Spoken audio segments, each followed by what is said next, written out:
Hola, buenas tardes. No sé si me oís, estamos conectados ya, yo creo. Disculpad el retraso en el inicio.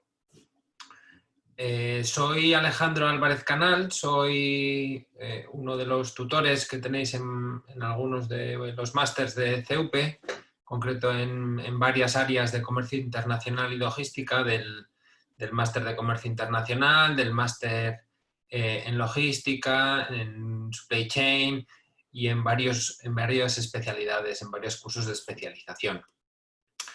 Hoy estoy con vosotros para introduciros un tema nuevo, un tema, bueno, que no hemos tocado en otras sesiones y que se aleja un pelín de lo que suelen ser las temáticas de las videoconferencias que al menos yo personalmente vengo dando, que son quizá un poco más del ámbito operativo, del ámbito específico de la operativa logística y de la operativa aduanera. Vamos a hablar hoy del papel de las asociaciones, de los consorcios y de otras figuras en la internacionalización empresarial. Además de ser tutor del área de comercio internacional en CUP, de varios cursos, soy el director técnico de un consorcio, de una asociación española, el Consorcio del Chorizo Español, que es una asociación que representa también a empresas productoras y exportadoras de chorizo. Y de ahí también introduciros este tema que me parece realmente interesante. Iniciamos entonces la videosesión con un mensaje, con una idea, que es este proverbio que dice que si quieres ir rápido, vete solo, y si quieres llegar lejos, ve acompañado.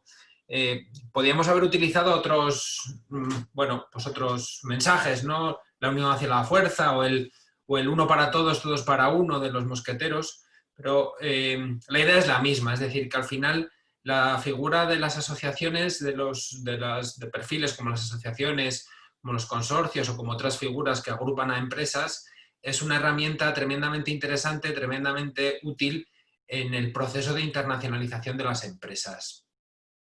Vamos a orientar muchísimo la presentación al caso español, aunque muchos de los temas, muchos de los aspectos que vamos a repasar son extrapolables también a otros países, a otros mercados.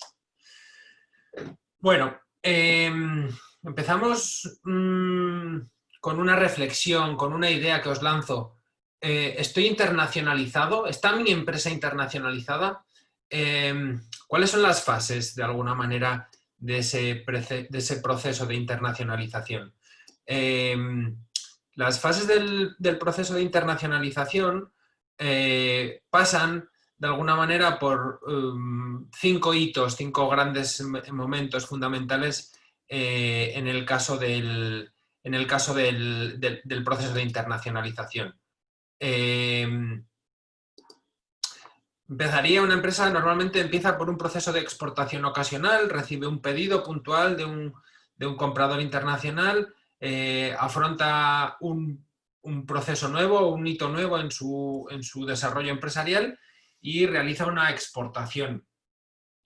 En muchos casos muchas empresas se consideran exportadoras en este momento, en el momento en que hacen una exportación ocasional. Aquí hay mucho debate, ¿no? Habría mucho debate, pero no es hasta el momento en el que las empresas desarrollan de manera activa un proceso de exportación, que normalmente se instrumentaliza a través de la creación de un departamento de exportación propio. No es hasta ese momento cuando las empresas empiezan a estar internacionalizadas. Sería el siguiente paso, ¿no? Un proceso de exportación activa. Las empresas, como normalmente, como os vengo diciendo, como os estoy diciendo, pasan de esa exportación ocasional a desarrollar un proceso de proactivo de exportación. Eligen un mercado, buscan un cliente y pasan de una exportación activa a una exportación regular. es una diferencia muy sutil, ¿no?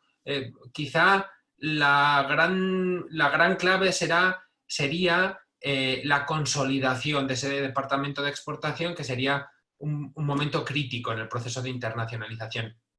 Y luego ya iríamos a las dos últimas fases, que serían la constitución de filiales y la constitución de subsidiarias de producción. Esas dos fases serían fases finales, más típicas quizá de empresas medianas y grandes, empresas que ya están muy internacionalizadas y que acometen de alguna manera un proceso más global. Buscan internacionalizar sus factores productivos, por diversos motivos en su desarrollo internacional consideran oportuno constituir una filial o incluso llevar parte o todo el proceso de producción, perdón, a subsidiarias, a otras figuras productivas en otros países. Vale.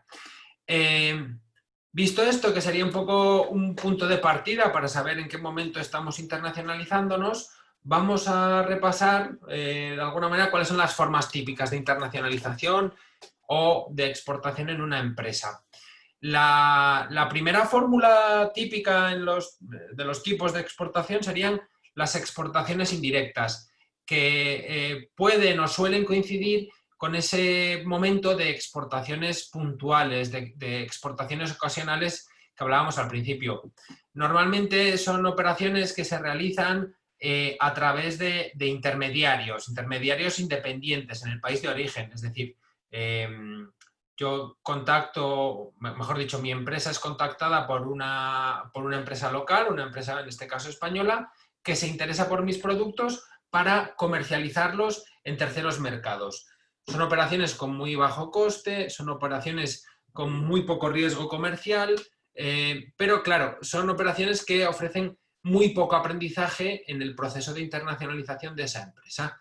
De alguna manera lo que hacemos es que somos contactados pues, por agentes comerciales, por empresas de trading, que fundamentalmente lo que hacen es comprar y revender los productos de nuestra empresa en nuestro nombre, mejor dicho, en nombre, utilizando nuestra marca, pero en nombre de ese intermediario, ¿vale?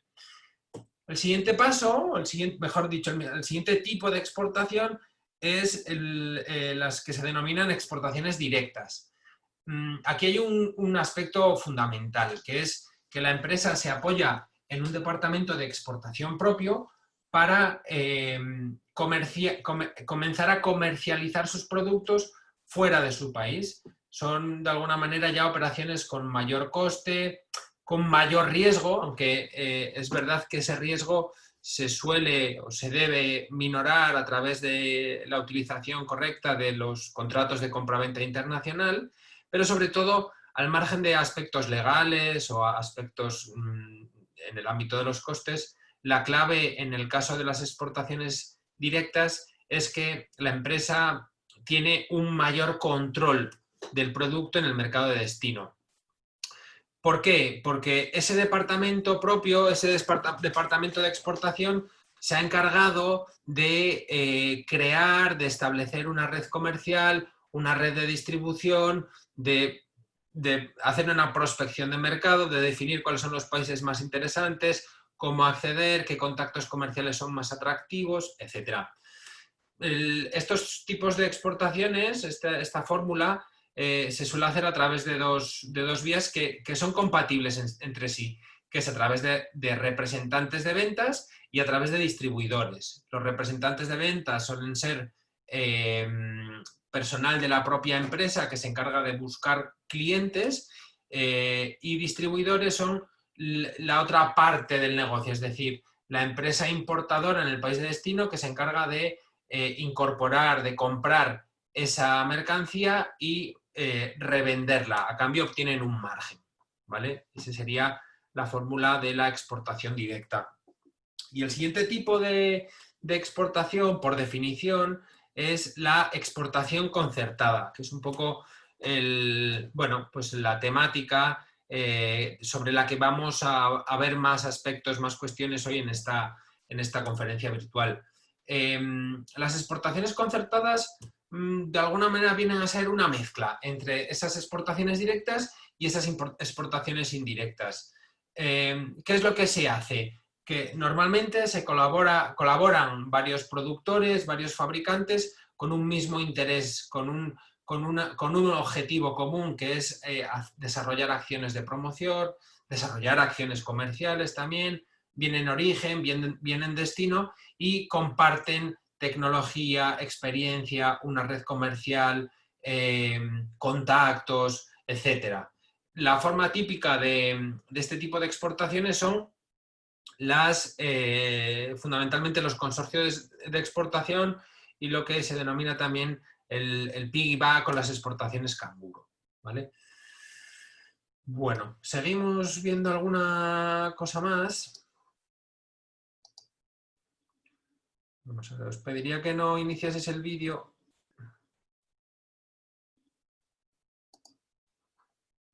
Vale. Porque si no se me bloquea un poco la presentación. Bueno, siguiente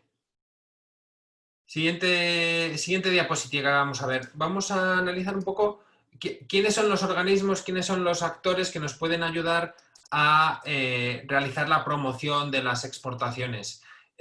Sobre todo, bueno, tendríamos tres tipos típicos de organismos que pueden encargarse del fomento de las exportaciones.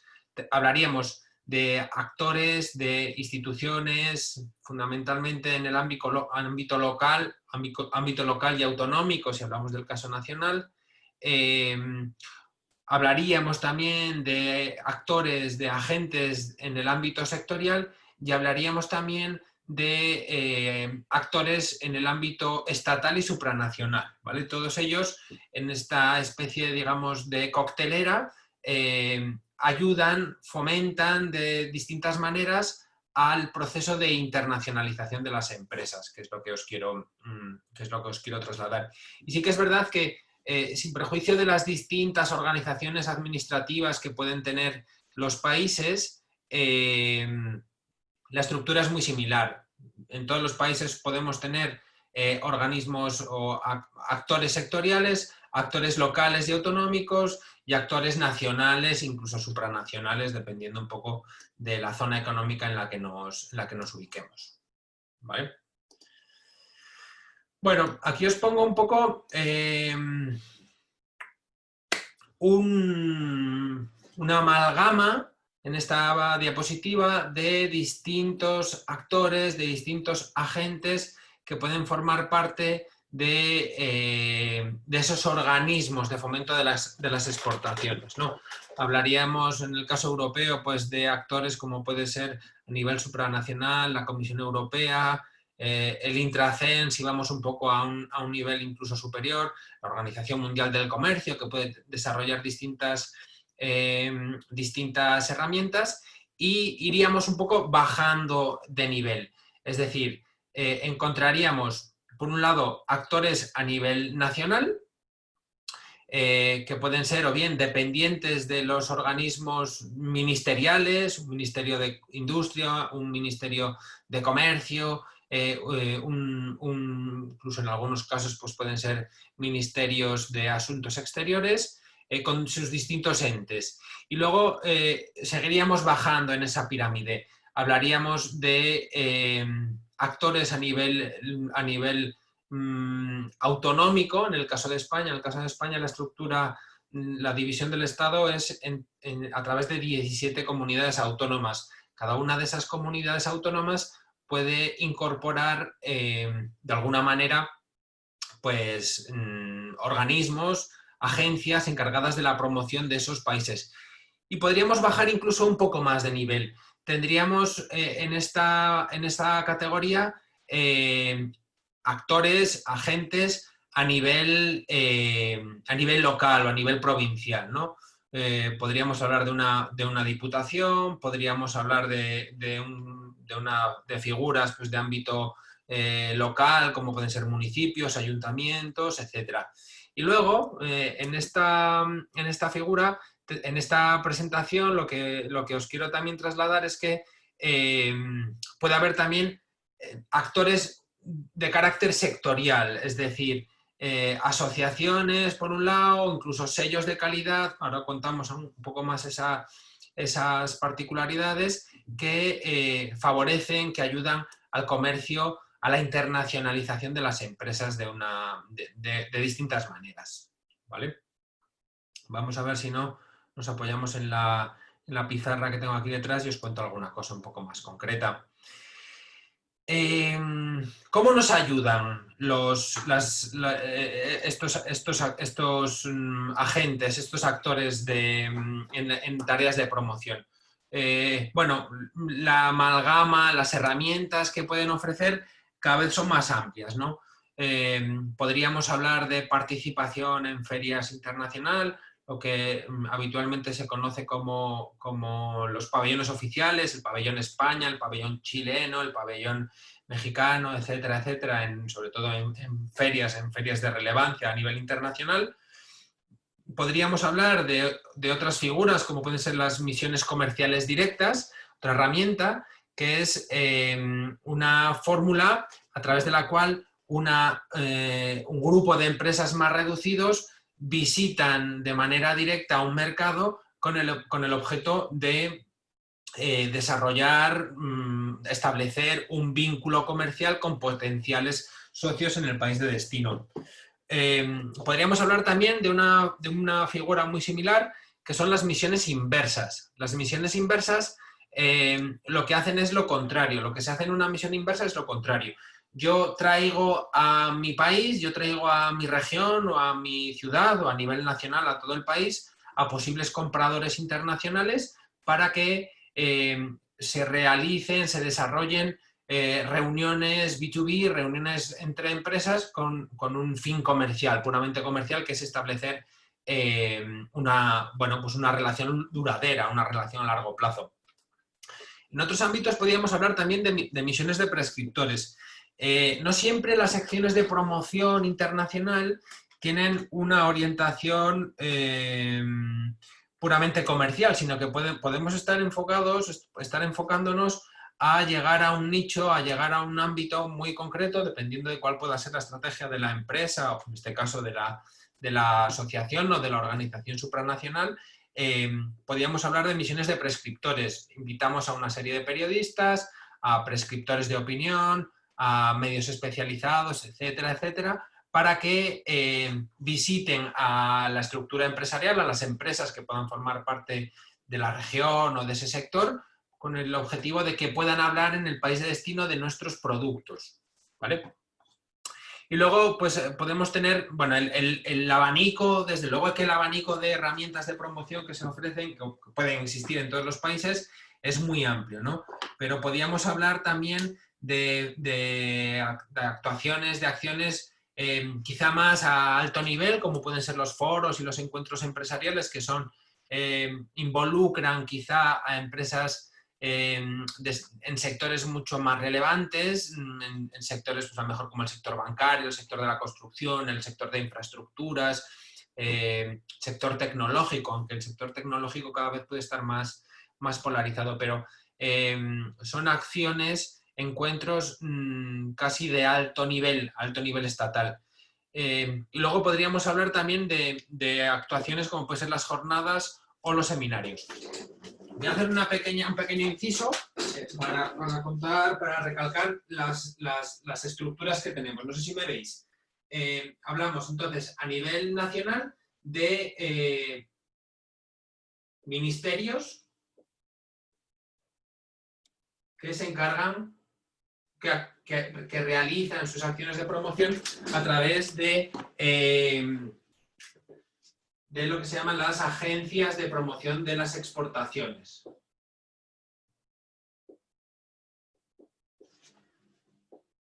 ¿Vale?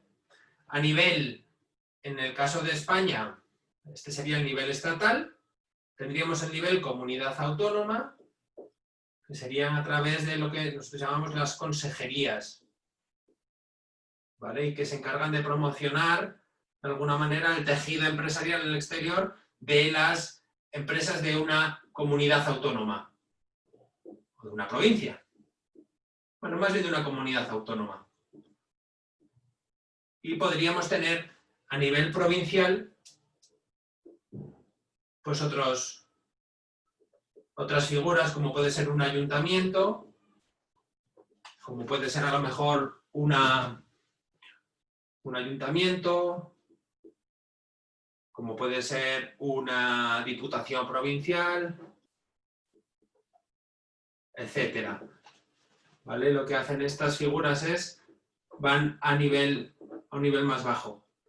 Nivel provincia, nivel ciudad, nivel municipio. Y de manera un poco complementaria tendríamos organismos a nivel sectorial, ¿vale? Que serían las asociaciones. Yo creo que está muy pequeño, no sé si me veis, excesivamente pequeño.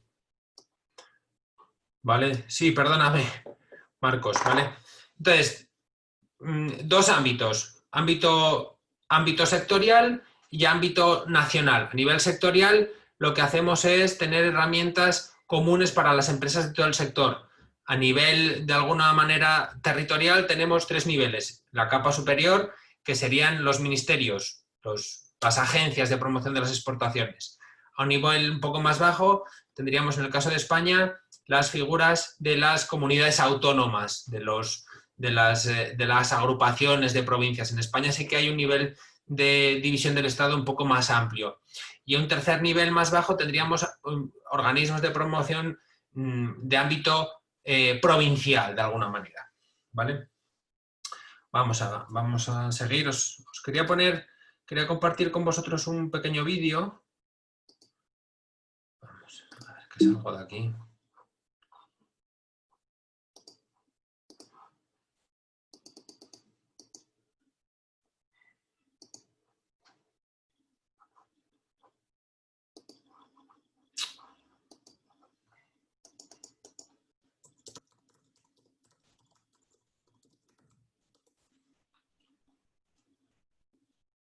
Es un poco lo que puede ser la figura de un pabellón España, por ejemplo.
Vale, entonces lo que os he querido enseñar con este vídeo es una herramienta de promoción, como es una feria de participación oficial, un pabellón oficial. Es esta imagen, esto es muy típico, bueno, particularizado bastante en el caso del sector agroalimentario, en lo que son los pabellones oficiales en ferias internacionales. Esa feria era la Feria SIAL 2020, que es una feria bueno, bastante importante, en donde muchos países, diversos países, de alguna manera exponen de una manera agrupada, facilitan un espacio a todas las empresas del país para bueno, pues de alguna manera, gracias a un paraguas común, como puede ser un organismo, una agencia de promoción de las exportaciones, consiguen utilizar una imagen que es la imagen España para promocionar sus productos, en este caso en el sector agroalimentario, pero que puede tocar distintos sectores.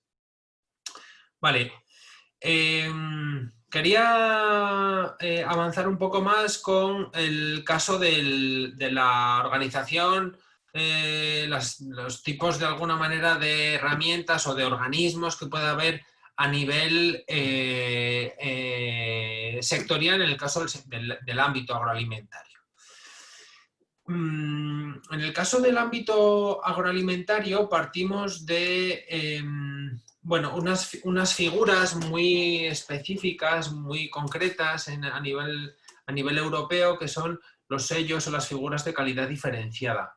Son 3 niveles fundamentales: las denominaciones de origen protegidas, las indicaciones geográficas protegidas y las especialidades tradicionales garantizadas, que vienen a ser, en función de lo particular del producto al que representan, vienen a certificar, vienen a garantizar una serie de calidades particulares, ¿no? Todos imagino que conocéis, por ejemplo, los vinos de denominación de origen Rioja, por ejemplo, o el champán o los cavas. Esos vinos suelen estar o están prácticamente en su totalidad, en el caso español y en el caso europeo, amparados con un sello que son las denominaciones de origen protegida. Un nivel un poco por debajo estarían las indicaciones geográficas protegidas. Las indicaciones geográficas protegidas son un poco menos estrictas en cuanto a las limitaciones territoriales que se pueden hacer respecto a ese producto. Sí que son un poco más restrictivas en cuanto a las materias primas, orígenes y demás, pero las zonas de producción son un poco más amplias. Y en un tercer nivel, en el ámbito agroalimentario en la Unión Europea, estaría un sello, un emblema, una garantía de calidad diferenciada, que son las especialidades tradicionales garantizadas, que vienen a ser básicamente como, digamos, recetas, ¿no? En el caso del jamón serrano, por ejemplo, o algún tipo de leche en el caso de España, que está protegido por este sello en este caso, de especialidad tradicional garantizada, ¿vale? Entonces, en el caso del sector agroalimentario, tendríamos estas figuras de calidad: las denominaciones de origen, las indicaciones geográficas protegidas y las especialidades tradicionales garantizadas. Para que veáis un poco la importancia de estos sellos, de estas figuras, sobre el mapa de España os he compartido una relación de marcas, de productos amparados por el sello de la indicación geográfica protegida, tan solo en el ámbito de las frutas y de las hortalizas, ¿vale? Ves qué variedad, qué amplio espectro de protección de productos con unas particularidades existen. Más acusados incluso en el caso del vino. En el caso del vino veis ahí, bueno, no sé si lo veréis, está muy pequeñito, pero cada una de esas menciones son vinos que se producen en determinadas regiones en la península ibérica, o en este caso en España, y que están amparados por un sello, por un emblema, por una grama de calidad, como puede ser una denominación de origen. ¿Por qué os cuento esto? Bueno, porque quiero de alguna manera introducir la importancia de estas figuras también como vehículos, también como garantes o como herramientas que ayudan a una empresa a diferenciarse de otros competidores a nivel nacional, y que pueden tener también un ámbito de promoción internacional bastante relevante, ¿vale? Nos pasa un poco lo mismo, ¿vale? Lo que os estaba explicando antes de la estructura, de las figuras que puede haber a nivel nacional, a nivel autonómico, a nivel provincial, pues es bastante amplio, ¿no? En el caso nacional, a nivel nacional, en el sector agroalimentario, pues tenemos una figura en España que son los Alimentos de España, que amparan, que promocionan también a nivel internacional los productos de calidad, los productos de origen español a nivel internacional, con ese sello, con el de Alimentos de España. En un segundo nivel tendríamos las comunidades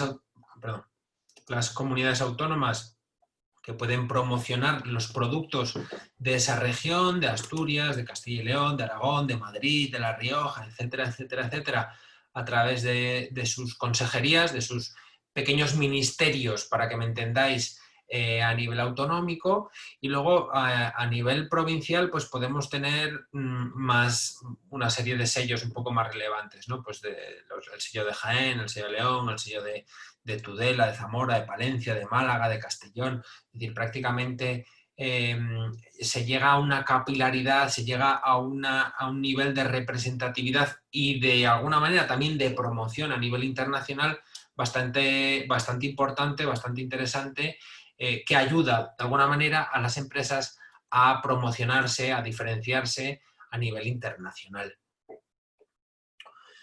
Bueno, siguiente diapositiva que os quería presentar, que os quería explicar, es la relativa a dos figuras, ya más en el ámbito sectorial, ¿no? Hablábamos de dos actores, de dos paraguas, ¿no? Las herramientas a nivel autonómico, nacional, estatal, local, provincial, etcétera, etcétera, etcétera, y las herramientas, los organismos, los actores a nivel sectorial que pueden ayudar a promocionar a una empresa, en este caso está muy particularizado en el caso del sector agroalimentario, pero que puede ayudar a promocionar a un producto, a una empresa en concreto a nivel internacional. Existen en Europa y en el caso español y en el caso europeo, por supuesto, dos figuras bastante importantes, bastante interesantes, que son las asociaciones y los consorcios de exportación. ¿Qué es una asociación? Una asociación es una agrupación a nivel sectorial de distintas empresas que producen de alguna manera un producto común, ¿no? Pues a lo mejor lo más representativo pues pueden ser la asociación de productores de aceite de oliva, por ejemplo, la asociación de productores de carne de ternera, ¿no? Entonces, los socios se constituyen para defender sus intereses, para, de alguna manera, promocionarse, sobre todo promocionarse a nivel internacional. Existen también asociaciones que pueden tener un papel comercial. No es la figura típica, ¿vale? Las asociaciones, sobre todo, tienen un carácter, tienen una función, un objetivo puramente promocional a nivel internacional y obtienen financiación a través de las cuotas de sus socios. Los socios, los miembros que forman parte de esas asociaciones, pagan sus cuotas y es la manera de obtener recursos por parte de estos entes, ¿vale? Y luego lo vemos, pero pueden contar con herramientas de promoción conjunta con otras instituciones. Digamos que prácticamente al mismo nivel que las asociaciones pueden estar los consorcios de exportación. Los consorcios de exportación tienen una representatividad un pelín más concreta. También es una agrupación voluntaria de empresas de un sector. Y aquí puede haber dos ideas, ¿no? Que o bien las empresas sean de productos complementarios, pongamos el caso de una empresa de La Rioja que se dedica a la producción de vino, otra que se dedica a la producción de embutidos, otra que se dedica a la producción de quesos y otra que se dedica a la producción de conservas. Esos cuatro perfiles distintos de empresas se pueden agrupar en torno a un consorcio de exportación de un producto agroalimentario, por ejemplo, para promocionarse. Pero también existen las figuras que serían los consorcios de calidad, que sobre todo lo que hacen es supervisar que se cumple una norma. Es decir, Veíamos antes las figuras de las marcas de calidad, ¿no? Las especialidades tradicionales garantizadas, las indicaciones geográficas protegidas, las denominaciones de origen. Todas esas figuras lo que hacen es tener de alguna manera un garante, que puede ser un consorcio de calidad, que supervise que esa norma se cumple. Y aquí la casuística es algo más amplia, ¿no? Pueden ser consorcios en origen, pueden ser consorcios en destino, es decir, que a lo mejor los productores opten por constituirse también con algún socio en el exterior, pueden ser consorcios de promoción, pueden ser consorcios de venta, etc.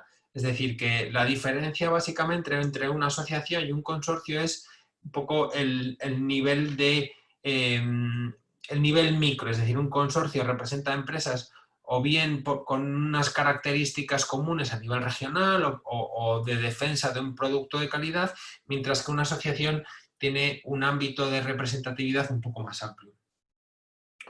Vamos a ver, os quería poner para que entendieseis un poco mejor la figura bueno, en el caso de España hay una asociación, consorcio mejor dicho, que es el Consorcio del Jamón Serrano, que lo que hace es garantiza el cumplimiento, la producción de jamón con unas características concretas, que es el jamón serrano. Vamos a ver si... Vamos a descubrir el proceso de elaboración del auténtico jamón serrano de España.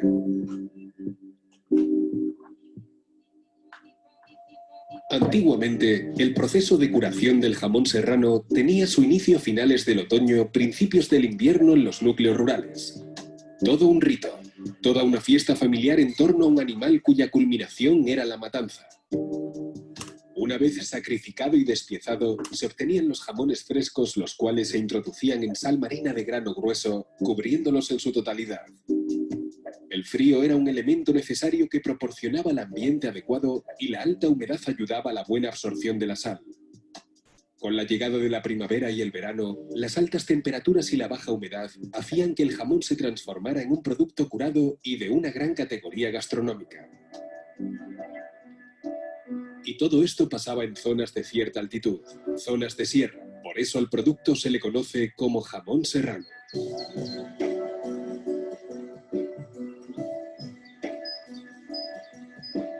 Hoy en día se produce de la misma forma y no se ha perdido la esencia de antaño. Pero en la actualidad se hacen modernas instalaciones dotadas de la más alta tecnología que permiten obtener ese jamón serrano tradicional. Los procesos de elaboración actuales se dividen en dos fases: estabilización y maduración. Fase 1. Estabilización. Esta primera fase contempla lo más importante: una buena materia prima sin la cual el producto final no sería lo que es. Los cerdos, a partir de cuyas extremidades se elaborarán los jamones consorcios serranos, se exige sean sacrificados en España y con esta excelente materia prima empezamos nuestro viaje.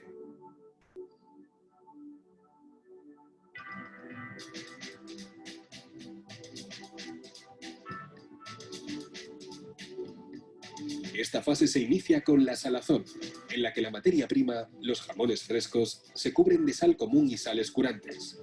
Esto favorecerá la eliminación de humedad y facilita también la conservación de las piezas, contribuyendo con ello y a lo largo del proceso a la generación del color y aroma típico de los productos curados.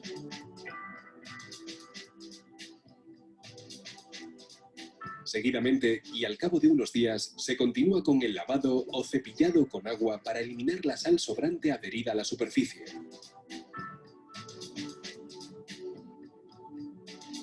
A continuación, los jamones se llevan a las cámaras de secado una vez han sufrido un escurrido y oreo para no introducirlos con humedad. En estos espacios se inicia el reposo o post-salado, el cual termina de estabilizar el producto y le va dotando de consistencia. Esta fase se realiza a temperatura entre 0 a 6 grados y una humedad relativa entre 70 y 95%. Todo ello de forma controlada. El tiempo de permanencia del producto en esta fase tiene un mínimo de 40 días. Aunque cuanto más tiempo permanece, mejor para el producto, ya que en esta etapa es cuando el jamón pasa de ser carne cruda a alimento. Entramos en la segunda fase del proceso, la de maduración. Esta fase exige tiempo y condiciones ambientales adecuadas que favorezcan a la correcta transformación de su materia prima en un alimento de calidad. En esta fase de secado y maduración, la temperatura se aumentará de forma progresiva y suave desde los 6 hasta un máximo de 34 grados centígrados y manteniendo la humedad relativa entre 60 y 80%. Para finalizar nuestro viaje llegamos al envejecimiento y afinamiento o bodega, fase característica de los jamones que aspiran a ser productos de alta calidad. Los jamones permanecerán en esta fase el tiempo necesario para completar un mínimo de 252 días, unas 36 semanas contados desde el inicio de la salazón y alcanzando una merma mínima del 34% en relación con el peso del producto en fresco. Consorcio del Jamón Serrano Español. Con S de selección, con S de Serrano. El consorcio se encarga de un exhaustivo control de calidad para obtener nuestro jamón serrano de alta calidad y poder ser catalogado como jamón consorcio serrano. Vale, no lo veo, no lo vamos a poner entero, porque ahora el vídeo incide mucho más en aspectos más técnicos, norma de calidad y demás, pero esta es la idea. Es decir, que existan también unas figuras que garanticen el cumplimiento de una norma, ¿vale? Que es lo que os explicaba antes, que es lo que significan los consorcios de exportación o los consorcios de calidad, en este caso. Entonces, ¿cuál es la particularidad de estos dos agentes, de estas dos figuras, las asociaciones y los consorcios? Pues que en su caso, en el caso nacional, en el caso de España, cuentan con unas herramientas de promoción internacional, es decir, que apoyándose a nivel nacional en las agencias de promoción de las exportaciones, las agencias de promoción de las exportaciones pues es ese organismo nacional que se encarga del fomento, de ayudar, de dar a conocer el producto nacional en el exterior, de ir a esas ferias internacionales, de ir a hacer esas misiones comerciales, de hacer un seminario, de hacer un vídeo, de hacer una colaboración con un periodista, etcétera, etcétera, etcétera. Pues esos planes sectoriales son herramientas de promoción conjunta que existen en España y que existen en otros mercados de la Unión Europea con el objetivo de promocionar a nivel internacional ese producto, si hablamos en el caso este que os explico de los consorcios de calidad. Y lo que se hace es que se hace una financiación conjunta y también de manera conjunta se diseñan y se ejecutan las acciones de promoción a nivel internacional. Normalmente se definen actuaciones por mercados, en función de los que puedan ser los mercados prioritarios, y en función de esas actuaciones por mercados se van ejecutando diversas actividades, ¿no? Que pueden ser pues, una presentación, una cata, si a lo mejor hablamos del vino, un seminario, una feria, una misión directa, etcétera, etcétera, etcétera. ¿Vale? Ese es un poco el objeto final al que quería llevaros sobre, bueno, pues para explicaros cómo se promocionan determinados productos, en el caso nacional, en el caso de España, cómo se hacen esas promociones a nivel sectorial, ¿vale? Con esa idea de que la unión hace la fuerza, ¿vale? Y bueno, pues aquí os ponía algún ejemplo. No vamos a ver más vídeos por si queréis plantear alguna consulta, pero esa es la idea. A nivel nacional en España tenemos una agencia, un organismo que se llama el Instituto de Comercio Exterior, que se encarga de promocionar el producto español fuera de España y que colabora con distintas asociaciones, desde pues, el sector del aceite de oliva, como puede ser la Asociación de Exportadores de Aceite de Oliva, las distintas denominaciones de origen, en el caso del vino, que puedan hacer acciones también en Chile, en República Dominicana, en México, en Alemania, en Reino Unido, etc. Y se hace a través de esa herramienta que os explicaba, que os he tratado de introducir, que son los planes sectoriales. ¿Vale?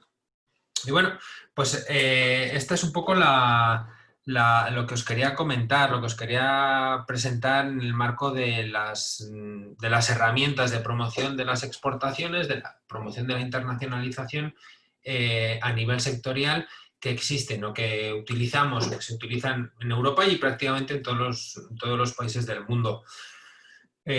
No sé si os si os era algo común, si lo conocíais, si en vuestros países se trabaja de esa manera, si tenéis alguna duda, por supuesto.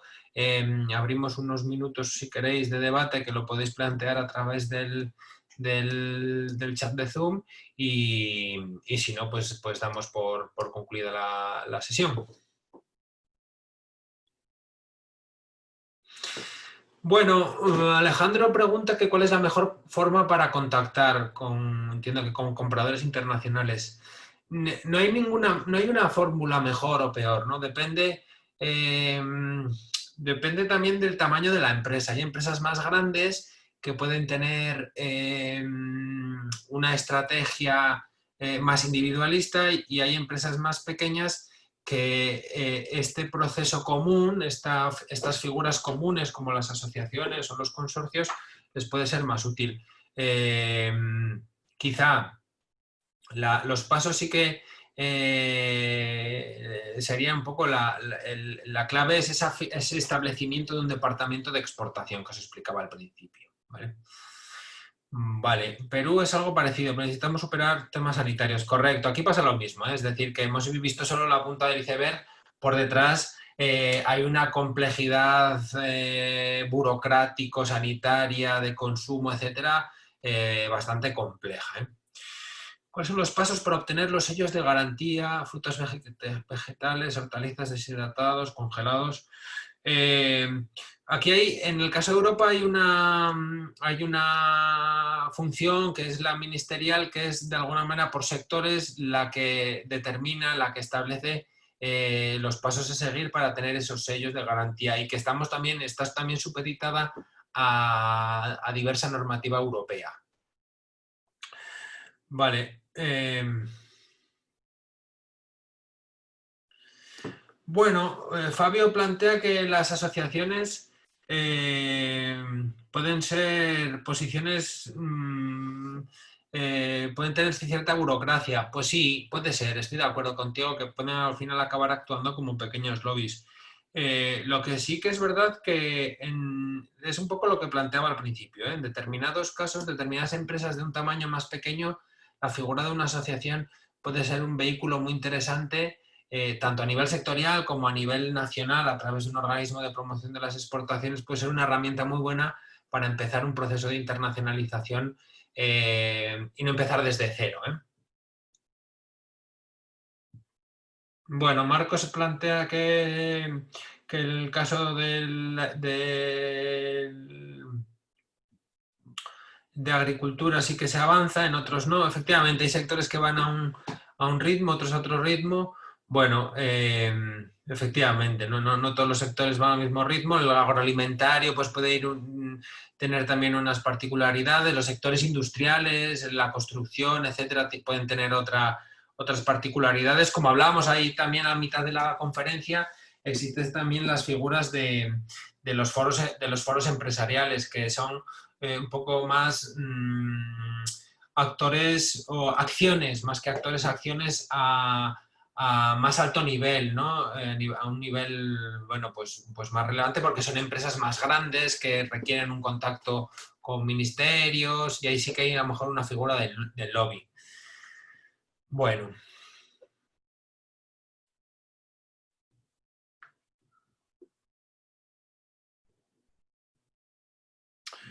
¿Qué factible puede ser tener una filial en España para tener un centro de distribución? Complicado darte una respuesta, Giovanni. Dependerá un poco de cada caso, dependerá un poco de cada sector, de cada empresa, de su tamaño, de su experiencia. Desde luego que para tener un centro de distribución hay que avanzar un tiempo, unos años y tener un cierto tamaño, pues un cierto músculo para poder operar a nivel internacional a través de un centro de distribución. ¿Vale? Bueno, pues si no tenemos más dudas, hasta aquí la videoconferencia de hoy. Daros las gracias por vuestra presencia. Disculparme un poco por ese pequeño retraso al al inicio y por el tema también de la pizarra que no sabía del todo bien y estamos a vuestra disposición para cualquier duda o para cualquier información adicional que podáis necesitar. Un placer.